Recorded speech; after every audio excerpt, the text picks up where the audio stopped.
I'm Ashley. I'm Ashley. And I'm not Ashley, I'm Sadie, and welcome back to yet another wonderful episode with the Misfits podcast. And here's our lovely disclaimer. The information shared on this podcast is for educational and informational purposes only and is not intended as medical advice. Always consult with a qualified healthcare provider before making any changes to your health, fitness, or nutrition routine. The views expressed are our own and do not substitute professional medical guidance. Alright, so today's episode is going to be a fun one. It's one that we get a lot of questions about. It seems like during, after, before, pretty much all the time, and something that a lot of you guys have expressed interest in. Just going to be kind of a brief run over, but we're going to go over a day in prep life. So I'll start. Again, I'm Sadie. So I've only done two preps so far because I've only done two shows, and both of mine have been in figure. So I don't have near as much experience and stuff as the two Ashleys do, but I think mine's a lot more of like kind of your starter base and kind of how I got into it. Both of mine also were kind of weird because they've been postpartum as well. So I was not with my coach until after my first kid. I think we started like 6 or 8 weeks after I had my oldest, and then we started. So for both of my preps, and even before, I was actually working on cutting a lot of that like postpartum kind of baby fat, as well as trying to rebuild muscle at the same time. Not impossible, just It's like body recomp. yeah, a lot of body recomp. A lot of mine was really heavy nutritional based. Excuse me, too much coffee.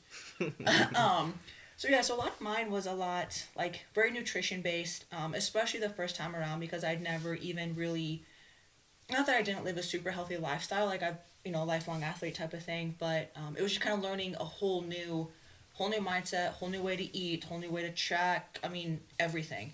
So the first one was good, and I was pretty small on stage though, which I mean was kind of expected. Like I said, I had a year and a half postpartum to cut all my baby fat, build as much muscle as we could, and then essentially cut it all back down. So not bad. I did fairly well my first show. I've also kind of done smaller area shows. They're not tiny, like I wasn't the only one in my class by any means, but it wasn't like I was up there with 20 plus girls either. So I just kind of, like you said, lucky in the area that we're in, that we don't have super massive shows, especially for figure. It's not a super big class for the most part. But yeah, so mine are pretty decent. So how my days go, more or less when I'm in prep, I have cardio essentially throughout.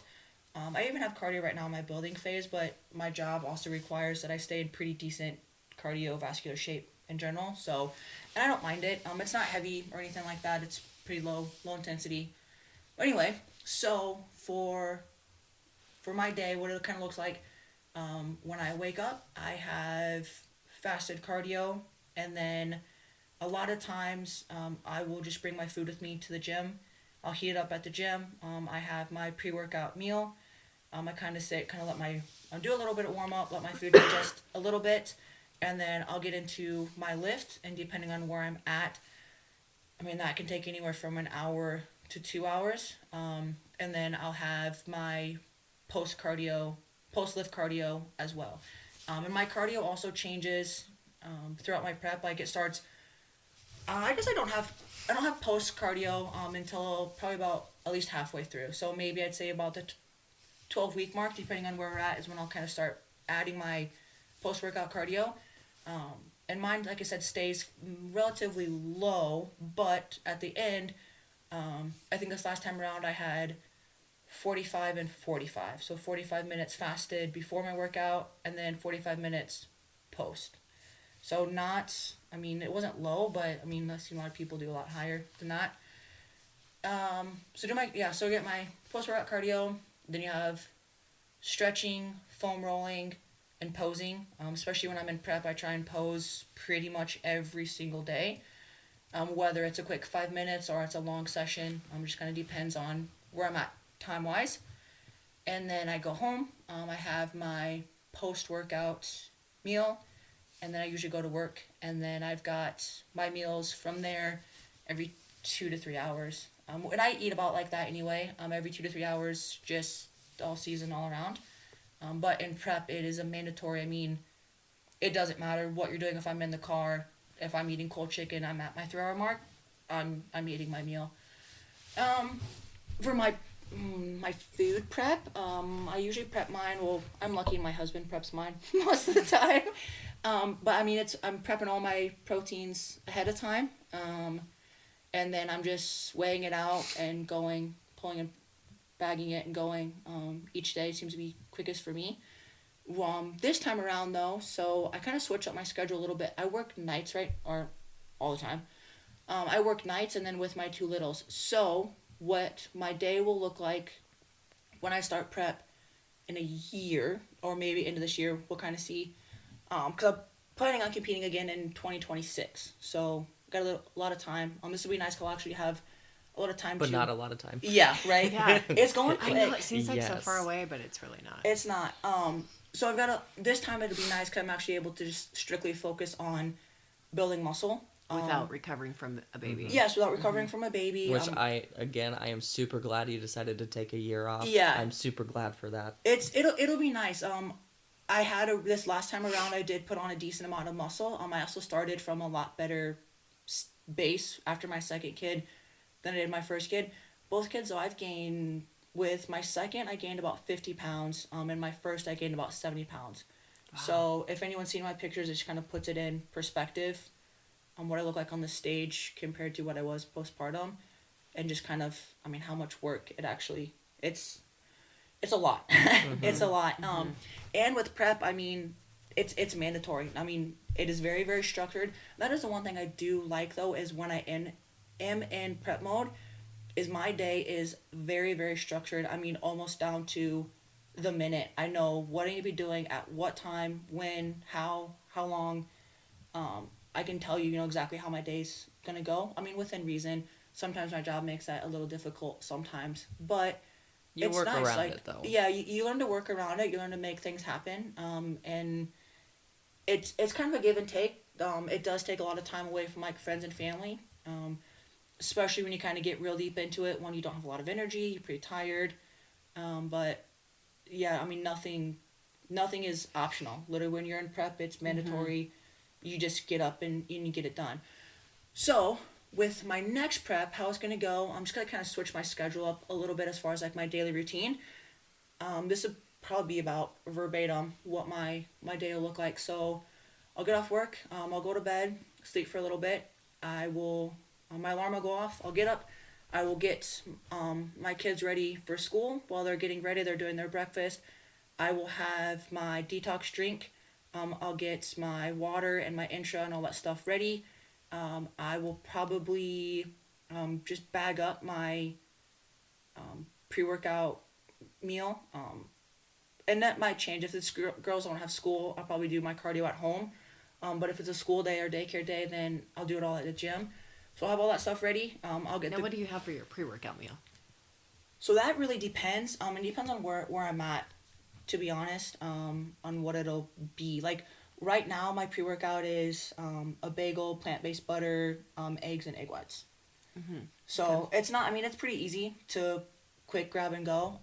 I'm betting when I get into it, it'll probably switch to a little bit more cleaner, a lot more chicken, rice, fish, rice, stuff like that.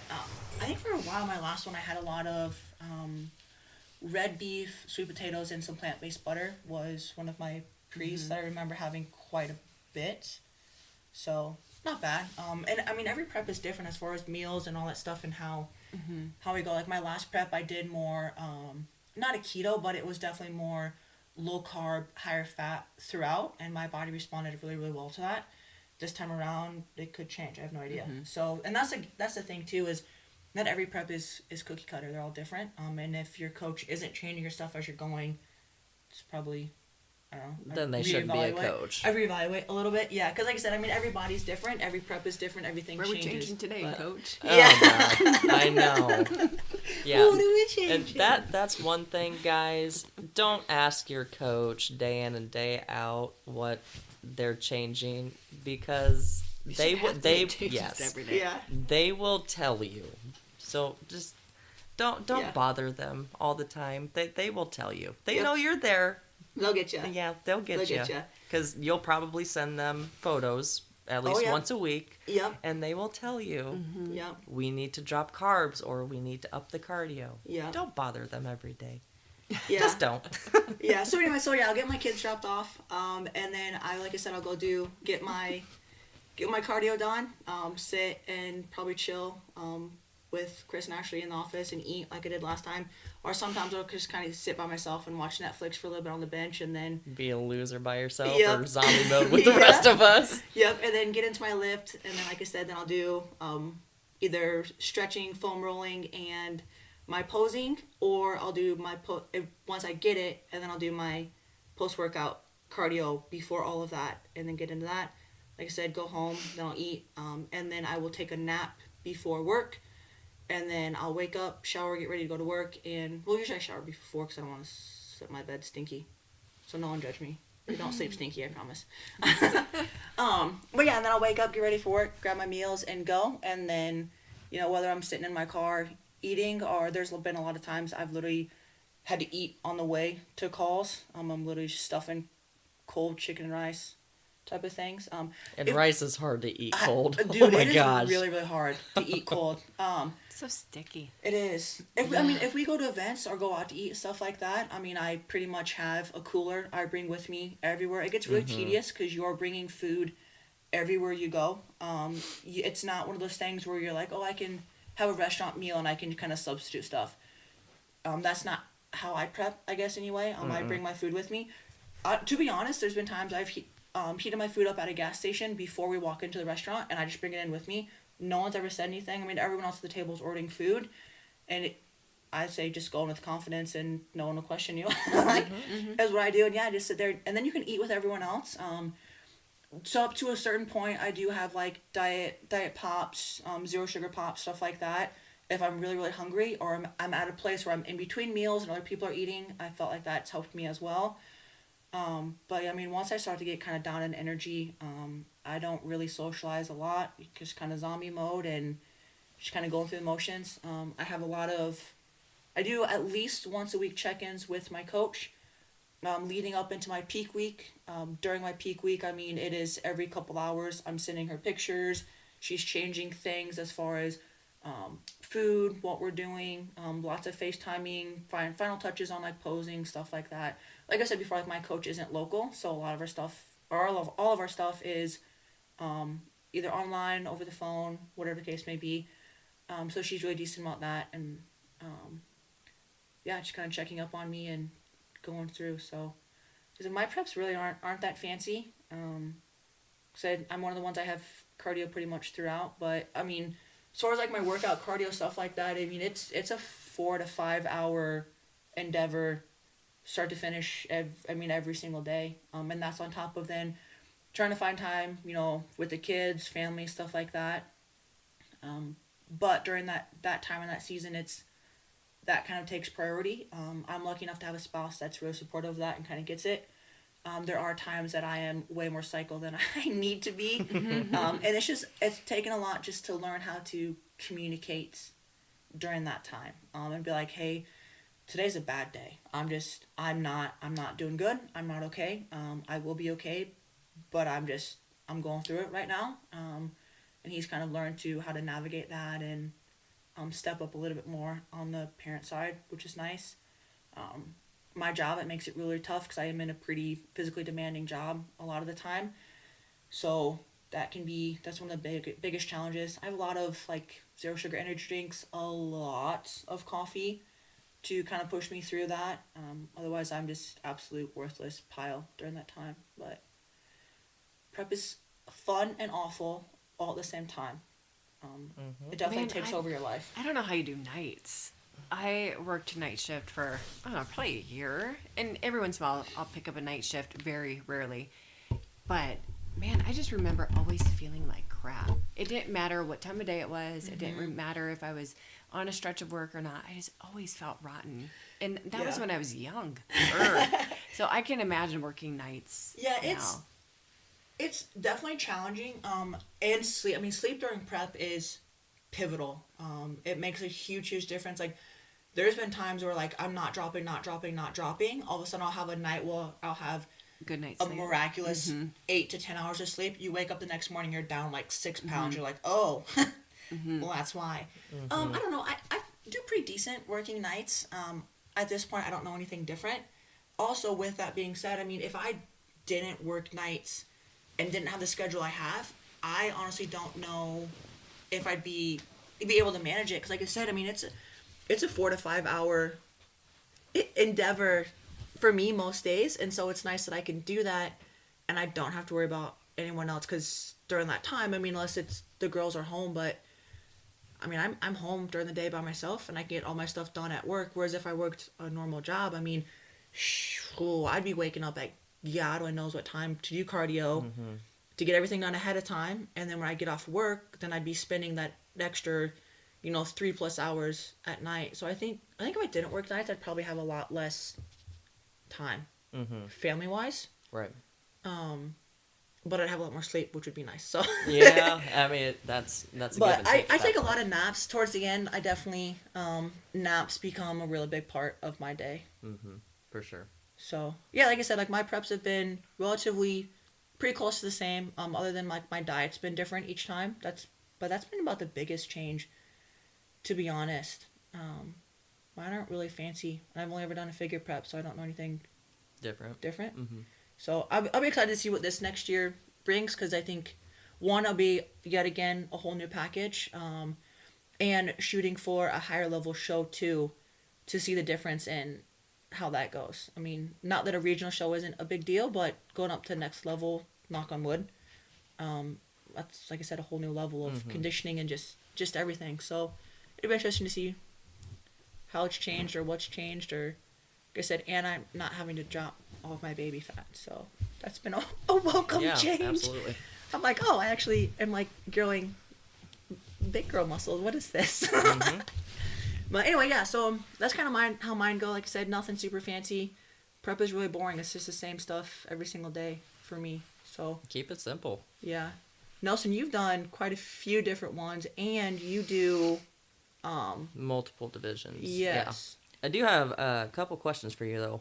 Before we move on to me, what got you into bodybuilding? Because I know beforehand you did powerlifting and all that. So what inspired you to transition from straight eating, high carb, probably high carb? Powerlifting diet is Yes. the shit. Yeah, and then like transitioning to competitive bodybuilding. What made you want to start doing that instead?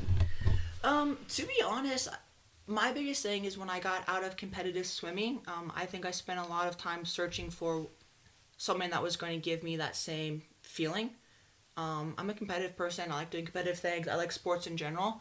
So I think I was just kind of trying to find something that I enjoyed that made me feel good. I was Like kind that of, spark? yeah, I was kind of like looked at it from afar and like, oh, like I really like bodybuilders and stuff, and that look, for me, I think it was Daniel and Bailey was who, I think a lot For of people, everybody, yeah. yeah, but that was like the first person that I think really got me into it as more of like, oh, it's more than Arnold or Jay Cutler or those big name people. Kind of made it, oh, this might be something I can do type of thing. And then I spent a little bit of time like coach surfing, trying to find the coach that I jived with, matched with. Because I did powerlifting, I did a little bit of fighting, stuff like that. And it was nice, but I was okay at those things.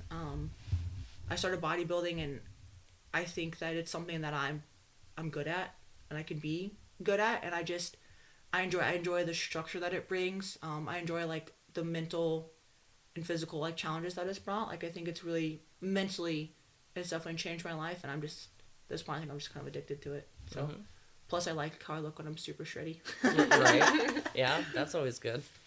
But yeah, so Um, classic Dana. Dana got me into it. So Yeah, same. What has been the biggest difference between both of your preps? Like what other than like the pound difference between Yeah. having your children, what would you say would be like the biggest change, I would say? So I would say definitely my second prep, and I think this is how it should go for most people as you keep going. My biggest difference is I was starting from a much better base. I already had a foundation. Obviously, I lost quite a bit of muscle with my second pregnancy, just like I did my first. I get super, super sick the whole time I'm pregnant.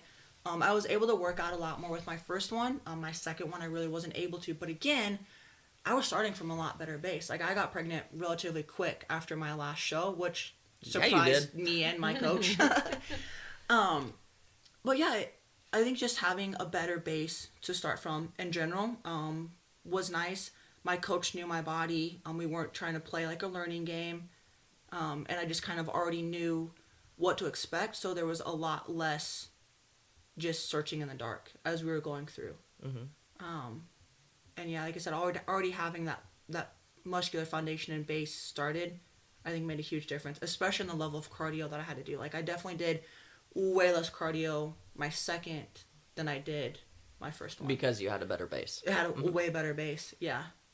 So this one I'll be curious. Maybe I won't be doing 45 and 45, but probably not, because I'm trying to get hellish ready. So I'm sure I'll probably end up with more. Same.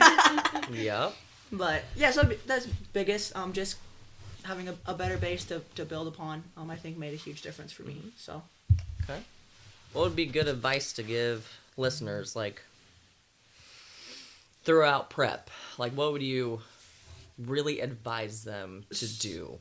my biggest advice, especially because I'm out of all three of us, the newest and the least experienced, I would say one, you're classic and super cheesy. Know your why, like because it's gonna get, oh my god, hard, and there's gonna be days where you're gonna break down. I spent so many days just crying over nothing. I literally I would Yep. burn my food and just cry because you're so tired, and your food's burnt, and you just want to eat it. I have to make more food again. You don't have that planned out.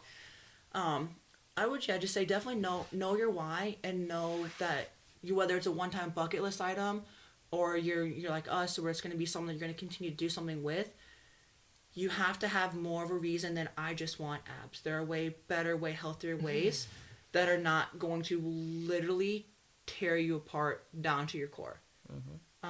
So that was my biggest, is just remembering what you're doing this for, and that this is a privilege. You are choosing to do this. You are choosing and have the ability to get to do this. Not everyone is able to.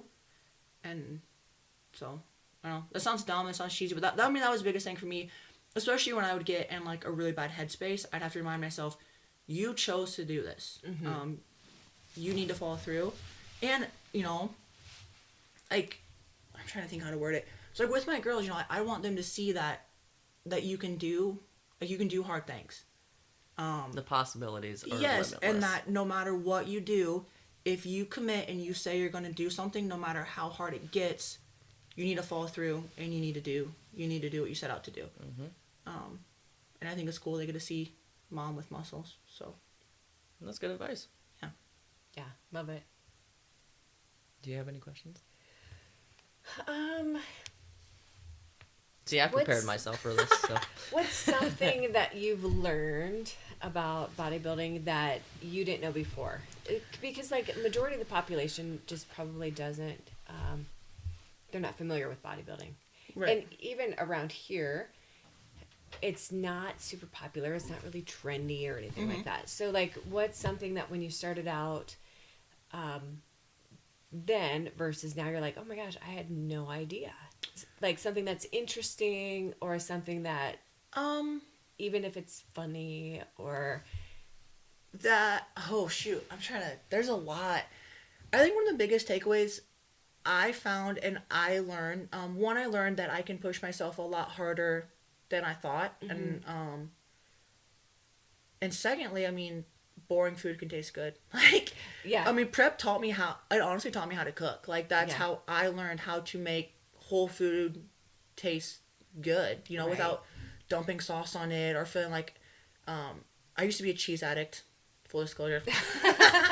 And I don't do dairy now. So, me learning how to have eggs without cheese, yo, that was a Learning curve. woof. I thought I was gonna die. Well, it does like rewire, when you Yes. get in such a pattern of eating the same things over and over, you start to grow accustomed to that flavor, which then when you do go off your plan, whether it's for a free meal or it's a celebratory meal, boy, do things taste really good. But you have to be Yeah. careful because you eat too much, then you can Yeah. feel like crap. Yeah. So I think my biggest thing is it really taught me how to cook. Okay. It also taught me how to make super weird food combos. Like you get like prep, you crave some weird things. You're like, I'm gonna put this and this together, and you're like, there's no way that should taste Yeah, good. my But then That's when right. you're done with prep, guess what? You never do it. Right, like my pancake concoctions. Man, I had the best. I made like this cake that was like protein cake. Anyway, it was Okay. good. You It learn was to eat some really weird stuff. Yeah. but, Mhm. Yeah. Awesome. Nelson, you want to talk about your prep? So, Prep which life. one? Goodness. So I think I'm like 9-ish. I don't even know. I don't keep track. So I have quite a few shows under my belt. I started competing back in 2014. I think our first episode I said 2017. That was incorrect. 2014, I started competing. I was a bikini gal. That prep did not go very well. I did not have a coach. Didn't know what the hell I was doing. So I'm not even going to talk about that prep. I'll talk about last year's prep, though. So last year, I feel like I straight up killed myself. I wanted to get super lean, and I didn't even get that. Carbs were super low towards the end of it. I think I started doing an hour and a half of cardio. Like, I was dead. I was completely dead to the world. Do you do pre and post or fasted? So I usually do my cardio right away in the morning, So just because Or like your quote fasted? technically fasted. Yeah. I wouldn't call it that because I don't like the word fasted. But yes, technically fasted, but primarily because I just wanted to get it done for the day. You know, I would walk outside on nice mornings, and that's my preferred cardio, is to do a nice walk outside because I like to be outside. But yeah, technically fasted. And then I'd get back home. I would eat my egg whites, my 2 bagels. That slowly dwindled to 1, and then no bagels on my no carb days. So my carbs fluctuated. I had 1 high carb day, 2 low carb days, and then the rest days were just quote unquote normal, which was still low. Protein stayed the same, 200 grams of protein all throughout prep.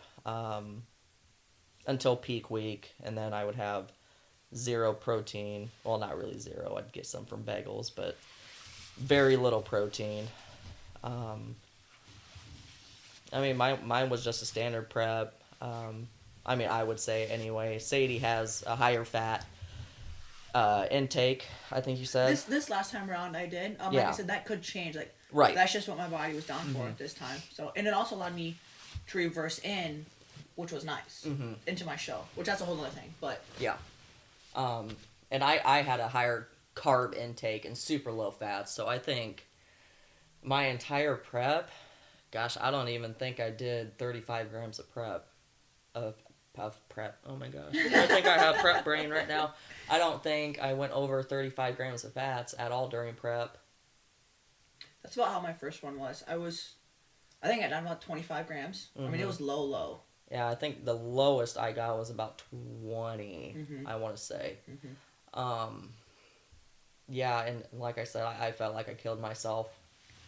But I wanted to come in as lean as I could, and that didn't happen. So next year we're going to reevaluate for the next competition. I'm not sure what we're going to do, so I can't really talk about what we're going to do because I got to talk to my husband, who is my coach, that I can't get away with anything. I was like, she with. get away with nothing. I can't get away with shit. Although last year I did cheat. My cheat was a bagel with butter. How dare you? I know, right? Scandalous. I know. It's crazy. And I told my husband about it. I'm like, I feel ashamed of myself. He's like, why? And I said, I cheated. He's like, what did you do? And I said, I had a bagel with butter. He's like, that's what you had to cheat with? I'm like, yeah. Okay, sidebar, real quick, pause. Have any of you guys had the, like, during prep, like, you have a dream where you, like, gorge yourself on food and then wake up in a panic thinking you actually ate all of that? Mine was cake. Oh, dude, I I woke haven't. up, oh my god. It's when you wake up, you're like, oh my gosh. But then it's such a relief when you realize it was a dream. Like, I actually didn't eat all that food. Oh, that's happened to me quite a few times. Like, I'll literally have a dream, and yeah, you're just eating, like, all the things. You should be, like, cake and ice cream and cookies. You're just, like, gorging yourself. You wake up, and you're like, oh my god! And then panic, and you're like, oh, no. Oh, okay, what's a real? dream. We're all right. We're good. You're I'm good. still You're all hungry. right. Yeah, you wake up with a Wake up gurgly hungry, tummy. Oh Go my to sleep gosh. hungry. Yeah, that's I would try the and eat worst. my last meal almost right. Try and time it out. Almost right before I go to bed, so then I felt like I was going to bed with the fullest stomach I could. That's kind of what I do as well. Yeah, You- which is a you myth. do- Like eating before bed is gonna make you gain fat. It's it not. literally does not matter when you eat your food. No. It's calories in, calories out. Yes. That if somebody tells you, oh, you shouldn't eat past 8 o'clock because you're whatever reason, it's a myth. It's stupid. Don't listen to them. They're dumb. Yeah. But So, yeah. when you're going, how long? Like, what's about your standard like lift time during your prep? Do you feel like it changes at all, or do you just say about an hour and a half of cardio? Yeah, towards the end. So And I do you start do that with pre and post, or is that all at once? all at once. All at once. You All, get yours done? I get my cardio flipping done because by the time I get done working, I'm just dead to the world, and I don't want to do it. So I just get it done. Yeah, cardio starts at like 10 minutes, and then I work my way up to it because I don't do cardio at all during improvement season. Do you do straight steady state, or do you do steady state and hit? Because during prep, I will alternate between the two. Like, some days are steady state, some days are hit. Do you do similar, or do you just straight steady state? Just straight steady state. But I mean, next year could be different because Right. I need to come in. I don't need to come in, but Want I want to come in leaner. Yeah. So I mean, this next prep is gonna be a whole different Could be a whole new monster. plan. It's gonna be worse than last year, and I mean, every year that you prep, it gets harder and harder every single year. You know, you're sitting there comparing yourself to other people, which you shouldn't, but I look at myself as a pro. You know, if I want to become a pro, I need to train like a pro. I need to look like a pro. And I know I don't look like a pro. I'm not even close. These girls are getting big. And I think I'm small, which I think in this county, I would say I'm fairly large for a woman. I think you're Yeah. you're pretty thick. But I think I'm small. Yeah, I think I'm small. I mean, I do good at the regional level. I'm pretty competitive. But I mean, national level, holy cow. You did pretty good your last national, though. You got top 5. Yeah, top 5 for both figure and women's physique somehow. I think I honestly just outposed them because I was That's tiny. a big, like we've Mhm. talked Game before. changer. Yeah. Yes, you're posing it. Yeah. It can be, you can be a small sword up there, but if you can pose your ass off, you're gonna do well. And if you can't pose, it doesn't matter the package you brought. If Well, you can't yes. pose to show it off correctly. Yes. So, guys, take it from people who have been in this world for a hot minute. Practice posing literally every single day. Maybe not during improvement season because you're going to feel awkward because you're fat and fluffy. But definitely during prep, practice. Know your angles. Find that one angle that suits your physique. And don't copy pros. Because regional levels, you're not a pro. They're not going to give you as And much time as a pro has. And it might not look right on your body, Correct. your personality, all of that Yes. stuff. So Yes. And it's going to differ on every division, you know. Yeah, I mean, next year is going to be a whole different monster. I'm probably going to be very dead by the end of it, which is fine. I'll rise from pretty, the normal. ashes as a phoenix. It's fine. We'll see. We'll see how next year goes. Yeah. I had a question, Mm-hmm. and it just straight up noped out of my brain. Okay, Love I have it. a question. So, I think, did she find it? No, I don't know, maybe. Did you say noped out of your It mind? straight did. Yep, Oh, just went away? it did. Okay, so you found it. okay, so you do physique Mhm. and figure. Yep. Have you ever considered just focusing on one? Because there is some differences, at least at a national and a pro level, because figure, yes, you're lean, but you have you don't have as much striations and lines as you do in women's physique. So for those of you, women's physique is very chiseled, but they're still very full muscle bellies, but it's like looking Pretty at dry. a anatomy chart and you see all the individual muscles. Yep. But in figure you don't. It's more of a full shape. You see lines, but you don't necessarily see striations. Yeah. At least that's what the content. Some Now figures.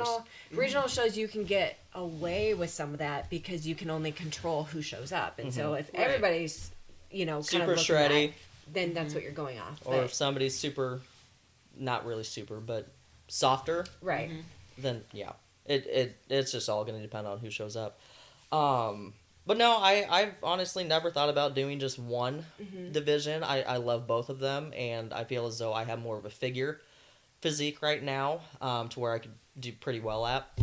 Whereas women's physique, I love the posing. I love everything about women's physique. That has always been my end game. But I think if I want to become a pro, I think I'm going to find it more in figure because I have more of a physique for figure. Because I'm smaller, I'm not as big as these women physique competitors. Because I think you would have to have the size for it as well. To be competitive at a pro level. See, I don't know. When I look at you and then looking, at different pros and in person, and I think of like Brooke. Brooke is not a large person, but she placed third at Olympia a couple years ago, and I would say she's more petite. Yeah, but she's short though. She's short. She's got some mass to She her. Oh, does. man, you are not very tall either. I know, that's why I'm thinking. Yeah, but I'm she's like 2 inches shorter than me. Oh my I god, got it's a midget. I have a picture with her. Yeah, she's only like 2 inches shorter than me. Here I am, like 5'11". It's fine. Yeah, and she's got mass to her. Like if I went up against her, I'd get smoked. I'd get But knocked. again, But she's I- an Olympian. Yes. So that's expected. Yes, but I mean that's the way that I perceive Yeah. myself. Like I look at these pros, I'm like, okay, that's what I need to look like to become a pro, and that's why I don't look at myself in such high standards. I mean, I might look good at the regional level, but I don't want to look good. I want to look like a pro, and I don't look anywhere near a pro. I'm getting close, but I mean, I don't think highly of myself. Well, I think you're humble. There's a big difference between being humble and, no, I think you're realistic, and I think we need more people like you because there are other ones that want to hop into these shows and they just have zero clue. I think to many of them it's like a weight loss challenge or a bucket list thing, which is fine. just yeah, totally It's fine. But Also then have a plan those to are reverse out. right. Yeah. But those are also the same people that are upset if they don't do well. So it's like these are bodybuilding shows, not weight loss shows. Yeah. Yes, and you have no idea how long the person. So the person that beat you, you have no idea how long they've Right, been working right. at it. And and give yourself the time to grow before you go chiseling away, because like we talked in previous episodes, you will lose some of the muscle you've built if Yeah. you're going to a lose lot more than you weight. think. I don't lose any during prep. To be, I mean, Like, completely honest. I mean, you stayed fairly lean though. Like for me, Yeah. I lose 30, 40 pounds. Yeah. This last time I think I started at like 175 and I stepped on stage at 144. So I lost about 30 pounds. But my stage weight this last time compared to my first time, I was up 10 pounds. So again, not that weight means everything, but that's just a difference. And I mean, how much weight you can lose and then how much muscle you also need to have. And I was still really small. I'm also really tall, which sucks balls for bodybuilding. But that's just kind of put that in perspective. Like, Yeah. like you and Chris, I mean, especially, and you, Duncan, you guys stay pretty lean to most of the part. So it's more of you guys are just getting hella shreddy, and I'm just trying to get not floofy and also hella shreddy. Yeah. Well, I mean, you're so new to it. You know, your body is. I mean, my Getting body there. even after Yeah. 11 years in competing, my body's still a human experiment. I mean, Each You- prep should be. It's like I think. linear Yes. progression, though. Yeah. Exactly. You know, if you gain a little bit of weight for your muscle, and then have to pull back a little bit, and then the next time, yeah. And when I talk about mine is so different from your guys' Right. too. Just because. Well, that's the difference between bikini and a quote higher muscular division, in division standards, stuff like that. So, what is the one thing? So Nelson, for you, because you guys asked for mine. What do you think prep has taught you, or like what has bodybuilding taught you? ooh, how disciplined I can be. Yeah. I would say that that's the biggest thing. You know, I guess I've always been pretty disciplined my entire life being an athlete. You know, high school doing majority softball, volleyball. You know, I was very disciplined in that. Played college softball. I wasn't as disciplined in that because the coach was a literal fat bitch, and I mean Don't look up where she went to school. she was terrible. She was not a good person. I mean, I was disciplined to a certain extent, but the coach just did not. She didn't like me, and I didn't know why. So I ended up quitting that semester, unfortunately. And then I found my love of the gym, and then people started telling me I should compete, and I'm like, what is that? Yeah. So I looked into it, and obviously first show did not go very well because I didn't have a coach. But the second show, I did end up having a coach. I was his like little protege. He didn't charge me or anything, and that really kickstarted everything. He got me to be an NGA Pro Bikini competitor and Pro Bikini model, both for NGA. And then I transitioned to NPC for, well, not for, but with my husband, because we were dating at the time, and he did NPC, so we compete together. So I just transitioned to NPC, and that's really where I found my discipline, like majorly, and finding my why, and my why is to eventually become pro. When that may be, I don't know. It's been 11 years in the making right now, and it could be another 11 years. I don't know. We're gonna find out. These girls keep getting bigger and bigger. I don't know. We'll see. But I would say discipline for sure. Yeah. Awesome. Mm-hmm. So Duncan, your journey is similar but a little bit different, especially when you just do a different division. So you do bikini, and you went pro your first year, which is wild, especially for bikini, because I think out of all of them, like bikini's the biggest number drawer. Like I would say bikini's probably the biggest division, and I'm not trying to throw shade or anything, but I think it's, well, aside from fit model now, I would say it's the most obtainable. it's what physique, it's what a lot so- of women think that they want to look like. Yeah, because not a lot of women want to have huge muscles like And I like, do. a Right. pec But separation and all that stuff. But oh, give me that, give me that chest split. but the bikini girls, I mean, not to. It's competitive. Yes, it's very competitive. I would say it's way more competitive than the divisions we're in, just because there's so many of The you. numbers are high, Yeah. and there's a lot more to it. Not that other divisions don't get judged on this, but it becomes kind of like a beauty pageant, and It's a lot more full it's package. glam. Yes. The posing is so important in all divisions, but posing in bikini. Would you say that like wearing jewelry should be mandatory for bikini? Because I do not wear jewelry. So bikini, I can't tell you if I've ever seen someone not wear jewelry. Really? Yeah. Always the earrings. Always at least one bracelet. I feel like most wear two. Too, yeah. Maybe one's bigger and one's smaller. No necklaces. You'll never see necklaces worn. I don't think I've ever seen a necklace or anything. I think So- I was told I was advised against necklace. Yeah, no necklace. You know, and it's tasteful, and even the shoes, and we'll get into, a different conversation on another. But, with shoes, they are very basic, though. So even though, like, it's very glamorous, and bikini's glamorous, and the bikini itself, and the jewelry, and the hair, and the makeup, The shoes, they want you to keep pretty basic because remember the judges are at eye level or at feet level, Yeah. and so if you come out with these super blingy heels, it can be distracting because it's catching the lights. So as tempting as it is to want to buy those really like glamorous, Super- sparkly shoes, Yeah.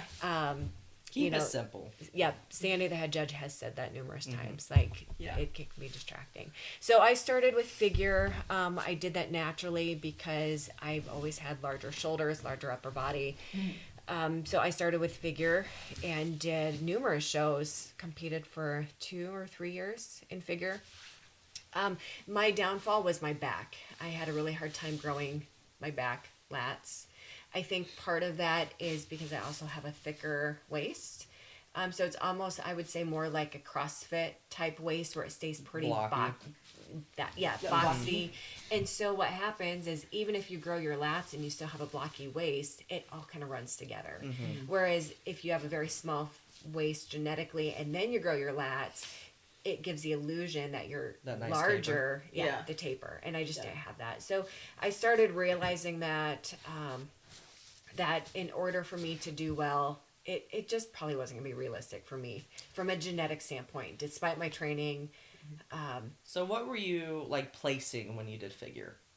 I mean, I was still placing like first and second, but these were at regional shows. When I did Junior Nats in Chicago, I did, oh my gosh, the one that's in New York. It was at Teaneck, New Jersey. It's where he ended up turning Is it pro. USA's? No. No. North Americans? No, not North Americans. I did both of those for bikini. Oh my gosh, why am I having What is the one that's in? in Teaneck? It's always the first Yeah. weekend in July, yeah, and it it's is. it's where I No, sure, turned talking pro about. actually in bikini. And now I can't think of I it. just go where Chris tells me to go. So So I did these national shows as figure, and I just didn't do well. And I would know when I would show up to these classes, I'm like, oh, not that you're embarrassed, but you just just kinda know. know, You yeah. just know. that was me last year, like the imposter syndrome that Yeah. you have. But you mine, know. but mine was really like, I mean, we're talking not top 10, just my Second preps. call outs type situation. Yeah, my preps were. I mean, I was still disciplined. I worked on posing. My posing coach was actually Sid Gillen. She's awesome. She's helped me a lot with mine. Yeah, so the posing, everything was there. It just, at the end of the day, I was like, I just don't fit this category. Which made it pretty easy, though, to fall into bikini. So for me, because I was already very muscular in upper body, I actually cut out like all upper body training to actually come down. I did have to grow glutes because as figure, your glutes aren't very dominant. Yep. And so I kind of had to reverse my training a bit. But from, speaking, you guys here, you're trying to put on all this muscle, and I was actually trying to like chisel some muscle away. So Yeah. that's why I feel like my journey, I don't want to say it wasn't as hard, but I could eat pretty comfortably during What was your cardio like? pretty minimal. Well, you stay pretty lean. I like, do, throughout the I year. do. Like I You feel could like literally step on I stage was right just now gonna say that. and do very But well. see, with bikini, you don't need to put on 20 pounds of muscle. There's no reason that these women should be getting done with bikini shows and putting on 20 pounds of muscle. Like, to put it into perspective, I wish I could put on 20 pounds of muscle. well, here's the thing: the average female will put on 6 to 8 pounds of muscle in a year. Okay, so if you're putting on 20 pounds, about 6 to 8 of that is going to be actual muscle. Yeah. The longer you've been training, the less that probably is. Right. So we'll just say 6 pounds. So you're telling me that 12 pounds is fat. So now when you get into the cut, like we've talked about, you're going to lose some of that muscle. So now your 6 pounds of muscle now goes down to 4. So now you trashed your body, you threw your metabolism out of whack Yeah. because you put on this 20 pounds to gain 4 pounds of muscle. And- And that's the problem I see with bikini. And It's you just guys, as up far and as down. bikini, like you're doing multiple shows, right? Like you did quite a few a year. Right, yep. Whereas Nelson and I mean, we're one, Because maybe you two, and need done. that time to grow. Yeah. So when I switched over to bikini And I don't and think I could prep that long, to be honest. I did May of 2020 was when I went to bikini, and then I ended up turning pro in November. So Which is I May did was wild. when you started to compete. In Was your bikini. first competition, in In 2020. bikini, yeah. In bikini and you turned pro when? in November. So I did 2 Right. regional shows. That is very rare. For anyone's wondering, that's insane. That's If I That's were a to prep huge that accomplishment. how I prepped last year, I would be dead. Yeah. So I did. Oh my did gosh. 2 regional shows in May. Did junior USA's, which remember that was COVID year too. So when the national shows are held normally, those were all out of whack. So I did a national show. It would have been in November. And then like a month later, I came back and did North Americans and got 4th. So I placed 13th, then I got 4th. And then the next month I came back and did Universe. That was the other There you one go, I was yeah, thinking of. yeah. And then got my pro card there. And which that's usually a bigger show. it was. That's and bikini, like that's pretty big. So That's in our huge. classes, we would usually have like 40 to 45. Ew. Mm-hmm. And that's like total for like figure and physique. Like Mm-hmm. total, not Oh, just per not even class. physique. I think there were only 20 of us last Yeah. year. So then in 21 and 22, I think each of those years, I did like 5 or 6 pro shows. In 22, I want to say it was less. It all kind of runs together. But I guess the biggest difference, without getting into, no one wants to hear all about my food and that, because it, like you guys, it's Well, pretty eventually boring. some- It's pretty routine. Yeah, we can get Um, into it at some point if people want to hear about it. 'Cause I think some people are curious, but I mean that's a deep dive that we're not just gonna. But hit, I was eating 300 carbs, 175 to 200 for protein, and then usually about 70 for fats. What was Sweet this God. day? Was this day in, day out? Or was Every this just single day. Every day? single Okay. day. I ate like a beast. Yeah, that's a lot. Leading up to the shows, my pro shows, I would usually start reversing in. So I would get added rice every day. Yep. And so, those like packets of rice. Mm-hmm. I don't remember exactly how many grams they are, but it's about equivocal to one of those packets when I would weigh it out. And that was added every day. So it was like so much rice. And it sounds delightful. But It's something sitting that's there hard to force eat, feeding yeah. the rice, and then the Yeah. next morning I'd wake up and my weight would be down. And I'd be like, oh my gosh, more rice and almond butter, rice and almond butter. And Oh no, I have to and eat my more. cardio. So the other thing too that I think For is the helpful. listeners, I am flipping her off at the moment. The other thing too that I think is important, and maybe you guys, and this is where we could say pros and cons. I like doing calorie for cardio. Now I know that your watch or whatever you're using to track is not going to be 100% like Oh, precise versus for your time? calories, right? I'm Yeah. the same. That's my OCD. I have to do calories. Yeah, I don't but care about the time. If you're using the same tool, then that's where it becomes helpful. Yeah. So for me, that was helpful to do I'm not- calories over minutes, because let's say I had 30 minutes and I felt really good and I was like really getting after it in can be 30 different, minutes. yeah. But then another day, I was like, oh my gosh, I have no energy. I would get done with my 30 minutes and feel like I didn't do enough. So I would redo it later, and that was not good. That was during figure prep. Oh yeah. So with all my bikini preps, we did minutes, or Yeah. excuse me, calories. Calories. Yeah. And so during like an off season or an improvement season, my minutes were like 120 or calories, guys, calories. My calories were like 120, and then I think the highest I got up was like to 225. So not bad. We're talking like very rarely did I ever do more than a half hour. You have a pretty high level of NEAT though too. Like you do a lot of walks. Yeah, and that especially can in make your a big job, You're difference, walking too. a lot. Yeah. Like you're on your feet quite a bit. Yeah, steps were always at least 10,000. Yeah. At minimal.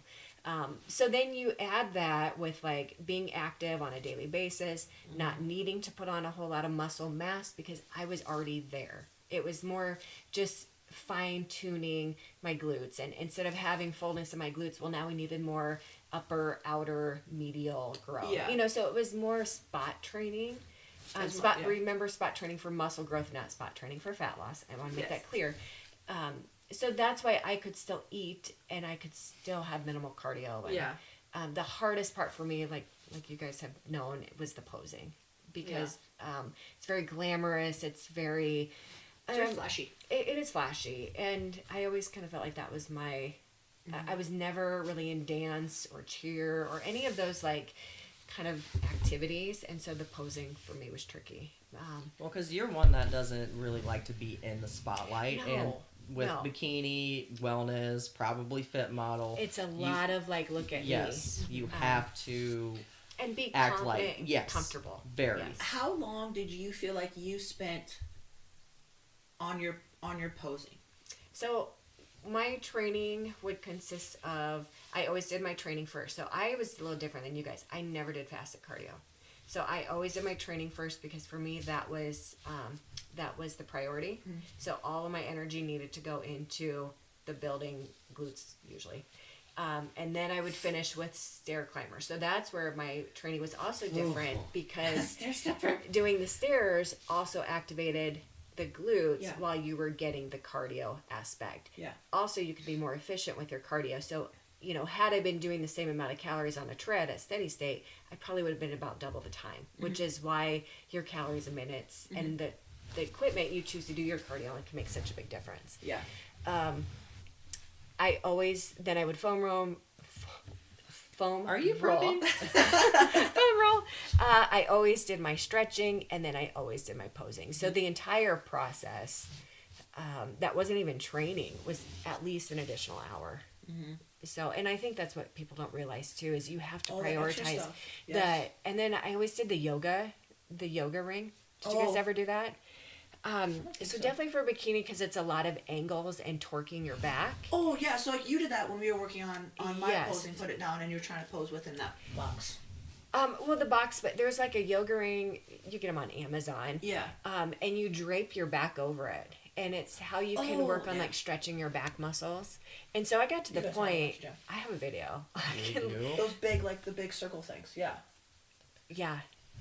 You lay over it, and I mean, I could get to the point where I was completely wrapped up around it, where my head was like at my toes if you're in a back bend. So I prioritized that every day, did the posing every single day. I also did posing in that improvement season. Like I know you guys were kind of talking. I know it's more difficult to do that because Yeah. you're fluffier and you know it's Some more of the angles are a comfortable. little harder It's to harder hit, because your yeah. body just doesn't move. Yeah. But for me, it was that mind muscle connection where at least if I went through it and kept that flexibility, also for Yeah. me it was just, and then I would just feel confident. But yeah, for when I was pro, it just that became my job. That became priority. I did not put other food into my mouth. I did not go to sleep until all the boxes were checked. I did not ever not drink my water or not take my supplements or not weigh my food or not do the stretching and the foam rolling and the posing, and I mean just the list goes on. It's a lot of the same It stuff does. every single day. It does. Yeah. And it got stressful. I think sometimes it takes tolls on relationships, you know, because it doesn't sound like a big deal, but when you also had other obligations between kids and work and, you know, and now you're trying to fit this in, there's just not a lot of extra time. And I think that's what people don't realize about bodybuilding is they think you're just going to the gym a few extra times. And if you're truly doing it to the degree at which we're talking about, it's not just doing this for a show, it's a lifestyle. Yeah. Like I said, like, for me, you know, right now when I'm in the gym, it's, depending on how fast or how much I talk, it's anywhere from an hour to 2 hours. And that's my lift, cardio, if I hit any posing, stretching, and, you know, out the door. Or like I said in the beginning, when I'm in prep, it is a 3 to 4 hour every single day. Just because of all the stuff that you have to do. Right. You have to do it. Yeah. It's not an option. Which is nice because, like I said, it adds that structure, but it's just, it gets to be a lot. But again, it is very nice to have your days super structured. So you also do macros instead of a meal plan, right? I get a meal plan from my coach. You and Chris, more or less. I don't know if you do. We do macros. Do macros? Oh. Okay. I mean, I did macros, but honestly, when I was, the last year when I was competing, it was all the same. Yeah. It was, It ends up being, especially in prep, Yeah. it ends up being the same foods. Yeah. But yeah, same foods. Interesting. So technically it was still macros, but really it was a meal plan. The other big difference between then and now too is I rarely ever had protein shakes or bars. It was all whole foods. And I during find prep, myself turning a lot to shakes and bars now, which before was not. I drank no pop before. We were only allowed 2 pieces of gum a day. Was another interesting, you know, that James had us do. just because you could have extra gas and, you know, It's it does. People don't It made a realize, too, huge like, difference. 5 calories can add up pretty quick. Yeah. Well, and I don't even think it was the calories. I think it was the gum base, and it can just cause GI distress and bloating and. Yeah. So real quick before we run out of time, for you, what is the one thing that you feel like your prep and your adventures through bodybuilding has taught you, like your biggest thing? That at the end of the day is, you know, like my first thing would be like, oh, the journey, like what you guys talked about. Because that is what I found, that having a goal and having structure just made me more productive everywhere else in my life. But at the end of the day, like you said, it's something you choose, and it's always going to be there. And so it's really easy to like get in such a narrow tunnel mind track of, oh my gosh, the world will end if X, Y, or Z does or doesn't happen. Or, you know, I would get so upset if I didn't place well at a show. Yeah. And, you know, and I'd be in this mood, and it's like, well, here, you know, my husband came to watch me, or the kids came and watched me, or they traveled to watch me. And instead of being able to focus on the present and just enjoying some of that support, you know, I would find myself just in a mood because I didn't place well. And so I think being mindful of, you have a family and friends and a life outside of bodybuilding. And when it's all said and over, because none of us are going to be bodybuilders our entire life. Right. And, but, or actively competing. Unless you do, you know, there are, but, at the Very end, rare. Very rare. So for me, it was just, it taught me priorities and some things that I overlooked. It also taught me that maybe at certain points during bodybuilding, I maybe used bodybuilding to, you know, just suppress some other things. It was a way to escape. It's pretty And popular. so that brought to light some of those that I was able to work through. So for me, it was a really, it helped heal some things that I didn't even realize needed healing. So. Nice. Yeah. So let's, kind of quick, or not so quick, overview of day in the life of prep. We'll do a lot more involving prep, especially as we're kind of getting into the active season now. So there's going to be a lot of shows going on. Nelson's going to be spending a lot of time backstage and have a lot of stuff to bring with that as well.